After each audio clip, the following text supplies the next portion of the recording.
अस्सलामुअलैकुम everyone, welcome back to my channel. Hopefully आप सब लोग बिल्कुल ठीक ठाक होंगे, मज़े में होंगे और इन्जॉय कर रहे होंगे। हम सब लोग बिल्कुल ठीक ठाक हैं, मज़े में हैं और हम अपना दिन खूब अच्छे से इन्जॉय कर रहे हैं। आज यहाँ पर फ्राइडे है, a very happy Friday to all of you. लेकिन आपको ये वीडियो देखने को मिलेगी सैटरडे को। तो जी जनाब, अब हमने अपनी ज़िंदगी का मोटो जो है वो यही रखना है, हर दिन को अच्छे से गुजारना है, खुशगवार बनाना है। अप्स एंड डाउन्स आएंगे लाइफ में, ज़िंदगी इसी ही का नाम है। बट हमें अपने लिए और दूसरों के लिए अपनी ज़िंदगी को बेहतर बनाना है। तो जी आज की ये वीडियो बहुत ही हेल्पफुल होने वाली है उन तमाम फ़ीमेल्स की जो कि अपने घर को, अपने फ्रीज़र को बहुत अरेंज और प्लान रखना चाहती हैं, मैनेज करना चाहती हैं अच्छे से। तो जी मैं आपके साथ शेयर कर रही हूँ बहुत ही मज़े के 2 ऐसे स्नैक्स जो कि आपको बहुत हेल्पफुल करेंगे, बहुत आपके लिए हेल्पिंग होंगे कि अगर आपको कुछ अनइन्फॉर्म गेस्ट आपके पास आ रहे हैं या कुछ ऐसे गेस्ट हैं जो आपको प्रिपरेशन के लिए, जिनके लिए दावत प्रिपेयर करने के लिए ज़्यादा टाइम नहीं मिला, तो आप जल्दी से ये दोनों स्नैक्स जो हैं वो अपने फ्रीज़र्स में से निकालेंगे और उसे आप प्रिपेयर करके अपने मेन आइटम्स के साथ, मेन कोर्स के साथ रख सकते हैं। या जैसे कुछ टी टाइम के लिए आपको आइटम्स चाहिए तो उसमें भी आप सर्व कर सकते हैं। आई थिंक जो बेहतरीन हाउसवाइफ्स वही होती हैं जो कि हर चीज़ पर बाज़ार पर डिपेंड ना करें कि जी कोई गेस्ट आ रहा है तो उनको सिर्फ बाज़ार से ही चीज़ें जो हैं वो मंगवानी है, ऑर्डर करनी है और देन उनको सर्व करना है। आपका सलीकामंदी तभी नज़र आएगी कि अगर आपके घर पर, आपके फ्रीज़र में कुछ ऐसी चीज़ें मौजूद हों जो कि आप सर्व कर सकें या क्विकली उस टाइम आप कुछ चीज़ें बना सकें। तो जी आज मैं बनाने जा रही हूँ आपके साथ स्प्रिंग ऑनियन, जिसके लिए मैंने ले ली हैं 2 कैप्सिकम्स जो कि मीडियम टू लार्ज साइज़ की हैं। इसमें मैंने हाफ़ कैबेज ली है, उसके अलावा 2 कैरेट्स ली हैं। कैबेज का मैं इस्तेमाल बहुत कम करूँगी क्योंकि एक तो ये डाइजेशन में प्रॉब्लम करती है, प्लस अक्सर ऐसा होता है कि जी कैबेज इतनी क्वांटिटी में डाल दी गई होती है कि इसमें कैप्सिकम और कैरेट का जो फ्लेवर है वो प्रोमिनेंट नहीं होता। उसके अलावा इसमें स्प्रिंग ऑनियंस डालेंगे जो कि स्प्रिंग रोल्स की जान है, उसके फ्लेवर को मज़ीद इन्हांस करेंगे। तो जी इन सब वेजिटेबल्स को अच्छे से वॉश करके मैंने रख लिया। इसे मैंने ड्राई करने लगी हूँ, वॉश कर चुकी हूँ। अब मैं इसे ड्राई कर लूँगी और उसके बाद इसको हम जूलियन कट में कट करेंगे। इट इज़ टू इम्पॉर्टेंट कि अगर आप स्प्रिंग रोल्स में सब वेजिटेबल्स आ रहे हैं तो आप जूलियन कट यानी कि लंबी लंबी कट करें, आपने इसको क्रश बिल्कुल नहीं करना। मैं तमाम वेजिटेबल्स की कटिंग से जो है वो फ्री हो गई हूँ, मैंने इनको कट कर लिया है। एक चीज़ मैं स्किप कर गई थी कि आपने 2 मीडियम साइज़ जो प्याज है या अनियन है वो भी लेने हैं। इनको आप चॉप कर लेंगे लाइक दिस, और फाइन चॉप नहीं करेंगे, अदरवाइज़ प्याज जो है वो पानी छोड़ देगा। और जो वेजिटेबल्स होने चाहिए वो आपकी ना ही तो बहुत थिन स्लाइस होना चाहिए और ना ही मोटा सा। आप देख रहे हैं कि कितनी फ़ाइन कटिंग इसकी हुई है। अगर आप इसे कद्दूकश की मदद से कटेंगे तो वो फिर बहुत ज़्यादा सोगी सी हो जाएगी, उसमें वो क्रंचीनेस नहीं रहेगा। तो आपकी जो वेजिटेबल्स हैं उनका कट जो है वो भी इम्पॉर्टेंट होता है इसमें। अच्छा, अब इंग्रेडिएंट्स की तरफ चलते हैं। तो उससे पहले मैं आपको ये बता दूं कि मैं चिकन की क्वांटिटी जो है वो कितनी ले रही हूँ, बिकॉज इसे मैं चिकन के साथ बना रही हूँ। तो आई हैव टेकन अप्रॉक्सीमेटली 115 ग्राम, यानी आप कह सकते हैं कि 1.5 किलो के करीब मैंने चिकन लिया था। इट वॉज बोनलेस चिकन, और मैंने इसको थोड़ा सा मसाला लगाकर जो है वो मैरिनेट किया था और उसके बाद मैंने इसको रख दिया था एटलीस्ट 4 to 5 आवर्स के लिए, और उसके बाद उसको लो फ्लेम पर मैंने कुक कर लिया और उसके बाद इसकी इस तरीके से मैंने पीसीस कर लिए। अब इसके चिकन में आप क्या मसाला ऐड करेंगे that's totally depend up to you, but अगर आप मेरी रेसिपी फॉलो करना चाह रहे हैं तो मैं इसमें ऐड करती हूँ क्योंकि ये 1.5 किलो चिकन था तो उसके अकॉर्डिंग मैं आपको बता रही हूँ। मैंने इसमें ऐड किया था 2 tablespoon tikka masala, 1 large size of lemon, यानी कि 3 to 4 आप यहाँ पर लेमन थोड़ा सा बड़े साइज़ का होता है तो आप कह सकते हैं 3 to 4 जो लेमन के जूस हैं, teaspoon of lemon juice, and 3 spoon ही आपने इसमें, टेबल स्पून आपने इसमें ऑयल के डालने हैं। उसके अलावा 1 फुल टीस्पून यानी कि भर कर आप खुश्क धनिया यानी खुश्क धनिया का पाउडर डालेंगे और आप इसको ओवरनाइट रख देंगे। कोई आप इसके अलावा इसमें इंग्रेडिएंट यूज़ नहीं करेंगे और आप इसको रख दें ओवरनाइट या एटलीस्ट 4 to 5 आवर्स। उसके बाद लो फ्लेम पे बना लें, ताकि चिकन का सबसे मेन चीज़ ये है कि चिकन का जो पानी है वो ड्राई होना चाहिए। If the chicken will be not dry, roll जब आप फ्राई करेंगे तो उसमें से जो है एक तो पानी जो आप कह सकते हैं कि निकलेगा, प्लस वो टेस्ट नहीं डेवलप होगा, थोड़ा सा आपको सोगी सा लगेगा, जो क्रंचीनेस है और फ्रेशनेस है वो नहीं मिलेगी। तो चलें जी, आप रेसिपी की तरफ स्टार्ट करते हैं। सबसे पहले हम जो बाकी इंग्रेडिएंट्स है उसको नोट डाउन कर लें आप लोग। ये मैंने ली हैं 4 to 6 क्लोव्स ऑफ गार्लिक, इसको मैंने चॉप कर लिया। उसके अलावा जिस अजीनोमोटो या आप जिसको चाइनीज़ सॉल्ट कहते हैं, ये आप ले सकते हैं, क्योंकि मैं 1.5 किलो की अकॉर्डिंग ले रही हूँ, तो I am using 1.5 teaspoon.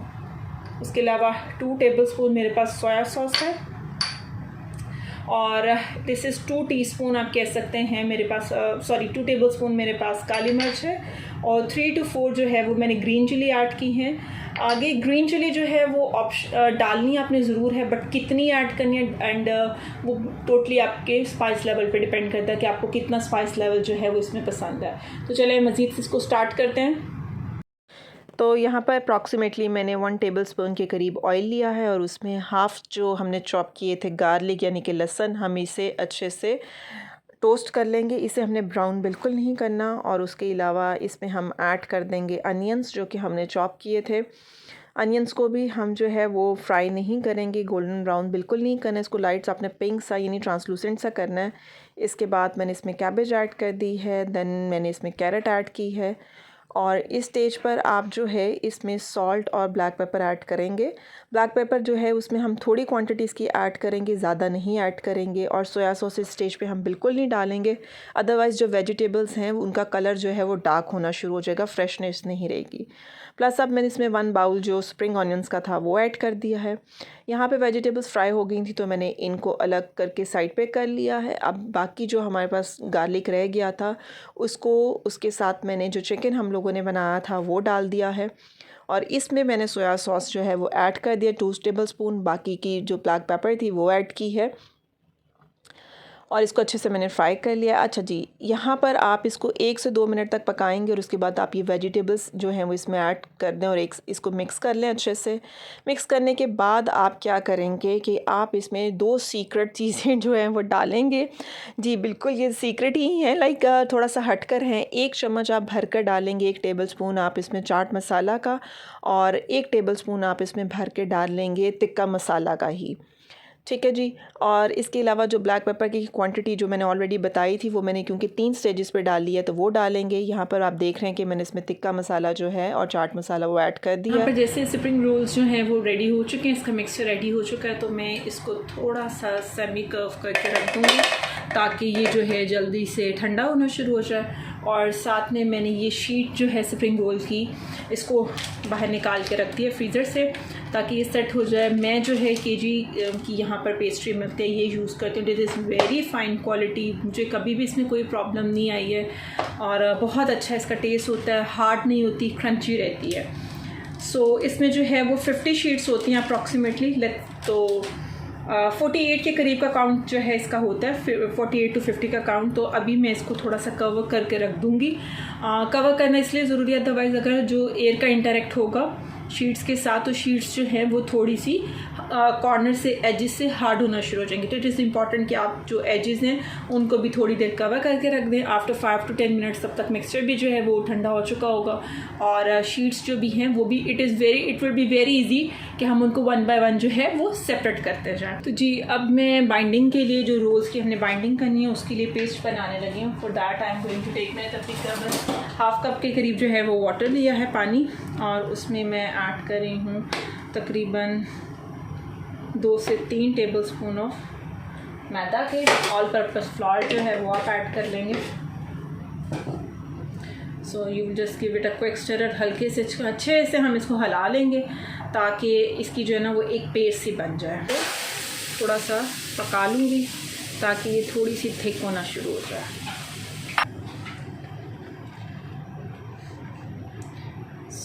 Just एक क्विक सा स्टिरर दे लेते हैं। तो फॉर द सेकंड रेसिपी मैंने 1 kg के करीब चना दाल ली है, ठीक है। इसको हम एटलीस्ट 3 to 4 आवर्स के लिए सोक करेंगे। ओवरनाइट करें तो और भी अच्छा रिजल्ट लग जाता है। तो चलें जी, अब स्टार्ट करते हैं रोल्स की बाइंडिंग को, यानी इसके फिलिंग को। इसके लिए मैंने शीट्स ले ली हैं, ये देख रहे हैं, मैंने इन सब शीट्स को ऐसे सेपरेट करके कवर करके रख लिया। तो 1 by 1 अब हम स्टार्ट करते हैं इसकी असेंबलिंग को। इसमें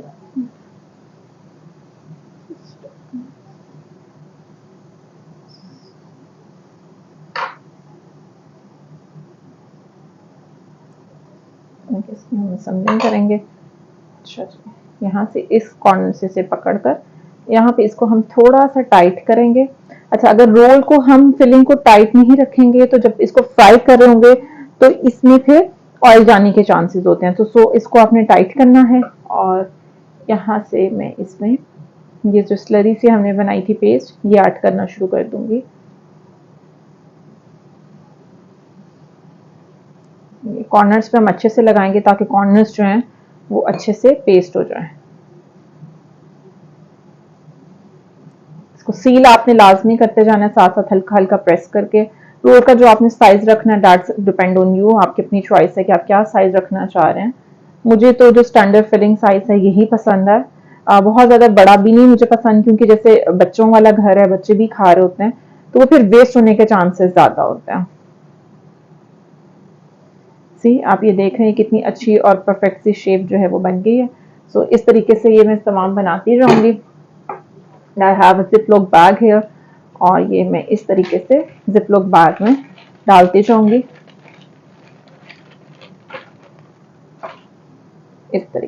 इस तरीके के साथ हम तमाम रोल्स की बाइंडिंग करते जाएंगे।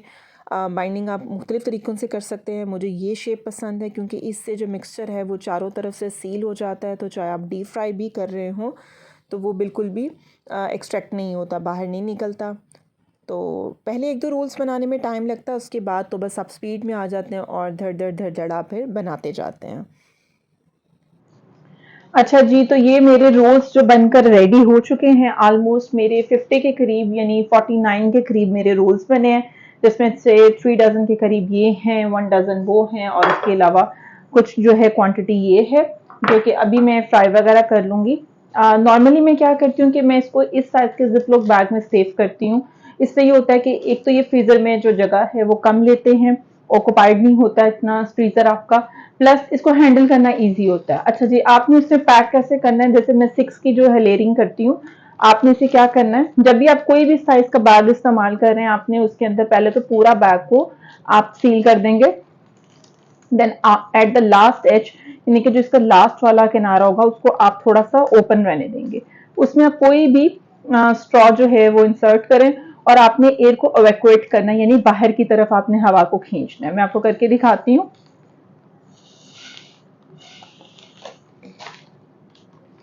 ये आप देख सकते हैं, तो ये कितना कंप्रेस फॉर्म में आ गया, ये बिल्कुल भी डी शेप नहीं होगी। मतलब मुझे हमेशा से मैं इसको इस तरह करके रखती हूँ। Never ever I have a face a problem कि जो डी शेप हुआ है या कुछ, इवन दो कि मैं समोसास भी जो है वो ऐसे सेव करके रखती हूँ। अब इसमें क्योंकि हमने कुछ भी ऐसी चीज नहीं डाली है, तो you can easily save it for 1 month. आप आराम से इसको इस्तेमाल कर सकते हैं। तो प्रिजर्वेटिव से जो अवॉइड किया करें, घर पे बनाएं। हम लोग बात कर रहे थे कि ऐसी चीज़ें जो हैं वो आप घर पे बनाया करें। एक तो ये होता है कि फ्रेश होता है, हमें नहीं पता कि मार्केट में जो भी चीज़ है उसमें किस किस्म का मीट या चिकन इस्तेमाल हो रहा है। तो जब हम घर पे बनाते हैं तो वी नो कि हम क्या इस्तेमाल करें। थोड़ी सी एफर्ट ज़्यादा होती है, बट वही बात आ जाती है कि जिसमें शायद जितना गुड़ डालें उतना मीठा होगा। आपकी एफर्ट ज़्यादा होती है तो फिर टेस्ट भी आपको उतना ही अच्छा मिलता है। मार्केट में एक तो मसालों का हमें नहीं पता होता कि किस तरह के मसाले जो हैं वो इस्तेमाल किए जा रहे हैं, और मेरे ख्याल से हमें अवॉइड भी करना चाहिए। तो these are the little things you can do. And आप अपने गेस्ट को, जैसे कोई गेस्ट मतलब आपके पास अनइन्फॉर्म्ड भी आ गई, इवन तो इन्फॉर्म्ड आ रहे हैं, तो यू आर आप इतनी ज़्यादा आपको टेंशन नहीं होती, कोई हसल क्रिएट नहीं होती कि जी अब आपने क्या करना है। तो चलें अब देखते हैं, कबाब भी जो हैं वो हो चुके हैं, उनको भी देखते हैं कि उनका मिक्सर कहाँ तक पहुँच गया। स्टार्ट कर दी है मैंने शामी कबाब की तैयारी। इसके लिए जैसा कि मैंने आपको पहले बताया था कि मैंने लिया है 1.5 kg यानी कि 50 ग्राम चिकन। अब इसमें मैंने क्या किया है कि जस्ट मैं ऐड करूंगी हाफ कप वाटर। ऐड करने के बाद मैं इसमें ऐड कर रही हूँ अप्रॉक्सीमेटली मीडियम साइज के बल्कि आप कह सकते हैं कि एक बड़े साइज का प्याज। इससे ज़्यादा प्याज इस्तेमाल नहीं करेंगे, अदरवाइज क्या होगा कि सालन मीठा होना शुरू हो जाएगा। उसके अलावा ये था एक आप कह सकते हैं 1.5 जो है लहसुन लिया था मैंने। उसके अलावा ये 2 टेबलस्पून के करीब जो मैं ले रही हूँ वो है खुश्क धनिया। इसके अलावा 2 टेबलस्पून ही जो है मैं यहाँ पर ले रही हूँ लाल मिर्च का पाउडर। अब इसमें आपने ये करना है कि 1 चम्मच आप यानी कि 1 टेबलस्पून आप लाल मिर्च का पाउडर और 1 टेबलस्पून आप चिली फ्लेक्स यानी कि जो कुटी मिर्च होती है वो इस्तेमाल करेंगे। अभी मेरे पास क्योंकि चिली फ्लेक्स अवेलेबल नहीं थे so I am going to use this 2 tablespoon. उसके अलावा सॉल्ट आप इस्तेमाल करेंगे अकॉर्डिंग टू योर टेस्ट। मैं फिर वक्त यहाँ पर जो है वो 1 टेबलस्पून इस्तेमाल करी, क्योंकि नमक जो है वो हम बाद में भी ऐड ऑन कर सकते हैं। सो और ये 1 टेबलस्पून ही मैं इसमें हल्दी का इस्तेमाल करी हूँ, यानी कि टर्मरिक। तो चलें जी इन सब चीज़ों को ऐड करते हैं। नॉर्मली क्या किया जाता है कि कबाब बनाने के लिए हम इस तरह से करते हैं कि जो दाल है उसको और चिकन को साथ ही रखा जाता है, लेकिन जब हम बीफ या मटन के कबाब बना रहे होते हैं तो उस फॉर्म में हम ऐसे करते हैं कि मीट को हम पहले बॉईल कर लेते हैं। तो मैं चिकन के कबाब के साथ भी यही करती हूँ। मैं इसको रख दूंगी बनने के लिए। मैं इसको प्रेशर में बना रही हूँ। उसका ये फायदा होता है कि थोड़ा सा टाइम सेव हो जाता है और जल्दी से बन जाते हैं। तो जी मैं इसकी पहले यखनी ही टाइप आप कह सकते हैं प्रिपेयर करूंगी, जैसे हम मटन या बीफ के कबाब के लिए करते हैं, और उसके बाद मैं इसमें दाल जो है वो ऐड करूंगी। उससे इसका टेस्ट जो है आप नोट करेंगे कि बहुत ज्यादा अच्छा बनता है, बिल्कुल जैसे वो मटन या चिकन आपका बीफ के कबाब का टेस्ट आता है, सेम वही आपके शामी कबाब में टेस्ट आएगा। बस फर्क ये होगा कि ये चिकन के होंगे। तो चलें जी इसको रखते हैं हम स्टोव पे। तो जी यहाँ पर इस तरह है। अच्छा जी, तो अब इस तरह था कि मैंने चिकन को 10 मिनट्स के लिए जो है वो हीट दिलवा ली थी या प्रेशर दिलवा लिया था, और उसके बाद मैंने इसमें जो सोक की हुई दाल थी जिसको ऑलमोस्ट मैंने 3 to 4 आवर्स के लिए सोक किया था वो डाल दी है। अब फर्दर इसे जो है मैं रख दूंगी, प्रेशर में ही मैं इसे रख रही हूँ बनने के लिए। यू कैन से कि मैं इसको मजीद जो है वो 30 मिनट्स के लिए रखूंगी।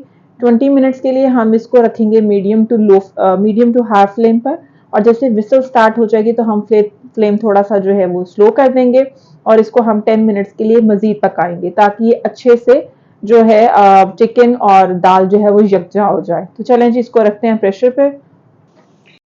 अब ये शामी कबाब का मिक्सचर जो है मैंने प्रेशर से निकाल लिया था, और इसको मैंने सील बट्टे पर जो है, या आप हावलदस्ता या जिसको हम चुट्टू बट्टा कहते हैं, उसमें डंडे की मदद से, चट्टू डंडे की मदद से आप जो है वो कूट सकते हैं। आपने इसको ब्लेंडर में नहीं डालना। अगर आप ब्लेंडर में डालेंगे तो ये जो चिकन का आपको रेशा नज़र आ रहा है ये आपको नज़र नहीं आएगा, और कबाब में जो रेशा बनता है वही कबाब को टेस्टफुल बनाता है, वो नहीं आएगा।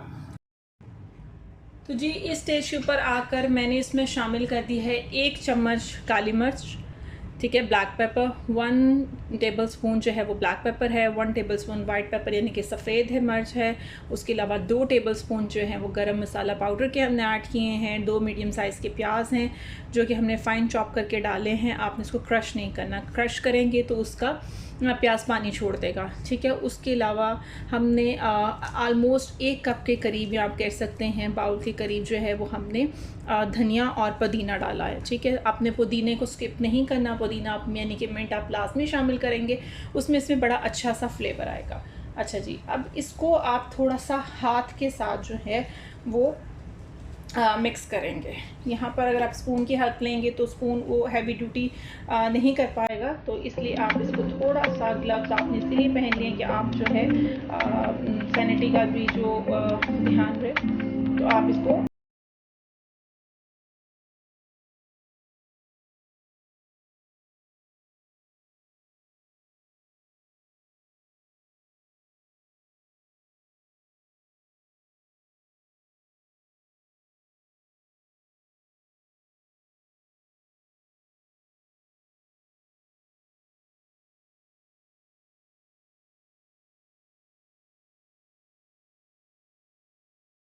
अच्छा जी, तो अब ये मिक्सचर रेडी हो चुका है। अब आप देख सकते हैं समटाइम ऐसा होता है कि जो हम एग डाल रहे हैं वो बड़े साइज़ का अंडा या छोटे साइज़ का है, तो उससे भी डिपेंड करता है। मुझे यहाँ पे लग रहा था कि मिक्सचर थोड़ा ड्राई है, तो मैंने इसमें 1 एग जो है वो और ऐड किया, और उसके अलावा हाफ़ टेबल स्पून सॉल्ट जो है वो भी मैंने ऐड किया। तो अब आप जो रिक्वायर्ड शेप बनाना चाहें वो आप बना सकते हैं। वैसे तो शामी कबाब की एक फिक्स शेप होती है, तो हम वो बना लेंगे। यहाँ पे मैंने एक डिश ली है और उसके ऊपर एलुमिनियम फॉइल लगा लिया। अब मैं कबाब को शेप अप करके इसमें रखती जाऊँगी। नॉर्मली तो यही शेप होती है, लेकिन जब मैं बच्चों के लिए बना रही होती हूँ तो मैं थोड़ा सा इसको बच्चों को उनका इंटरेस्ट डेवलप करने के लिए खाने में शेप जो है चेंज कर लेती हूँ, और जब मैं उनके लिए बना रही होती हूँ तो मैं कबाब का साइज़ जो है वो इससे बड़ा नहीं रखती हूँ। तो चलें जी, मैं बाकी कबाब जो है उसको शेप अप कर लेती हूँ। यहाँ पर अल्हम्दुलिल्लाह मैंने तमाम अपने कबाब को शेप अप कर लिया। ये अप्रॉक्सीमेटली आप देख सकते हैं कि 4 लेयर्स हैं और ये आलमोस्ट मेरे 60 प्लस जो हैं वो कबाब बन गए हैं। तो 60 प्लस नहीं है, अराउंड 60 ही हैं, यानी कि 5 दर्जन के करीब ये कबाब बन गए हैं। तो अब मैं इनको फ्रीज़ कर दूँगी इसी तरीके से, और जब ये फ्रीज़र जब ये अच्छी सी शेप होल्ड कर लेंगे तो देन फिर उसी तरह ज़िप लॉक बैग्स में डालकर ज़िप अप करके मैंने रख दूँगी। तो जैसा कि मैंने कहा कि ये सब चीज़ें हमारे पास घर में होनी चाहिए। इससे हमारा फॉर एग्ज़ाम्पल कोई एक्सीडेंटली मतलब इमीडिएटली कोई मेहमान आ जाता है तो वी कैन सर्व दैट। तो अभी तो जी जैसे ही कबाब देखने में मज़े के लग रहे हैं, खाने में भी उतने ही मज़े के हैं। तो आप ज़रूर इसको बनाकर अपने फ्रीज़र में रखें, फ्रीज़ करें, ताकि जब भी कोई मेहमान आए तो आप अपनी सलीकामंदी से इसको पेश कर सकें और वो खुश भी हो जाएं। तो यहाँ पर माशाल्लाह दोनों बच्चे जो हैं वो जुम्मे की नमाज़ के लिए रेडी हो चुके हुए थे, शावर ये लोग कर चुके थे और इसके बाद मोहम्मद जा रहा था नमाज़ के लिए अपने फ़ादर के साथ, और फ़ातिमा जो है वो मेरे साथ ज़ोहर की नमाज़ अदा कर रही थी। बट बच्चों को आदत है कि वो इकट्ठे दोनों क्योंकि रहते हैं तो इकट्ठे काम करते हैं, तो शी वाज़ इंसिस्टिंग कि नहीं वो भैया का भी प्रेयर मैट जो है वो सेपरेट करेगी। तो जी इसके बाद हम लोगों ने मतलब मैंने और फ़ातिमा ने मिलकर ज़ोहर अदा की। तो जी इसके बाद शाम में मैंने बच्चों के लिए हलवा बना लिया, अपने और अपने हस्बैंड के लिए मैंने जो है वो फ्राई कर लिए ये स्प्रिंग रोल्स और कबाब।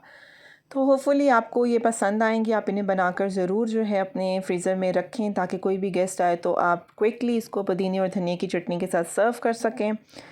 तो ये था आज का व्लॉग, आपको पसंद आया होगा होपफुली। इसको ज़रूर लाइक और शेयर करें, कमेंट करें। मुझे और मेरी फ़ैमिली को दुआओं में याद रखिएगा। अपना ख्याल रखें। अल्लाह हाफ़िज़।